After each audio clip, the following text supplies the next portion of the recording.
Ազգայինը դա շատ էր հասկանում տրեխներով, սենց դեղերով, ոչ ժամանակակից ինչ-որ խմբեր կամ չգիտեմ ինչ, ազգային գաղափարախոսություն այսօրվա աշխարհում, այսօրվա պայմաններում ինքը շատ ժամանակակից,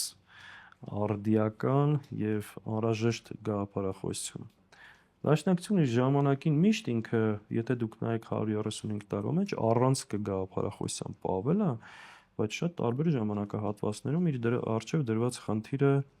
այլ է եղել, ինքը ժամանակի պահանջները միշտ յուրացրել է եւ միշտ ժամանակակից է եղել։ Եթե ինքը այդքան հին լիներ իր մեթոդներով, իր աշխարհայացքով, իր, չգիտեմ ինչով, ինքը ոնց կարող էր այս դարի, այս աշխարհի, այս պայմաններում աշխարհի 27 երկրում ունենալ կառույցներ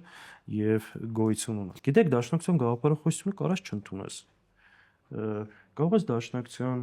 ղեկավարների գործունեությունը, անհատների սիրես կամ չսիրես, բայց դաշնակցության անցյալը, պատմությունը եւ ներկան